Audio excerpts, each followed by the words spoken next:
आज दिनांक 25 जानेवारी 2026. आपला शेतकरी मित्र गोकुळ कुशिंगे. आज आपण सर रमेश भाऊ चरावंडे यांच्यासोबत बुलढाणा येथे ग्रोजेन ह्या जैविक कंपनीची काही त्यांची मीटिंग आहे. तर आपलं सौभाग्य आम्ही त्यांच्यासोबत बुलढाण्याला जात आहोत. हे बघू शकता. पण आता आम्ही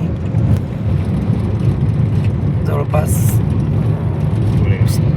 गोळेगावच्या जवळ आलेलो आहे. म्हणजे सकाळी मी घरून 7 वाजता निघलो होतो आणि आम्ही गुलटगावहून सोबत 7:30ला निघलो.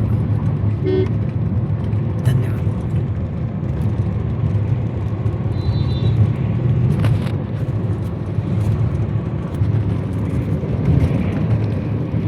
आज वातावरण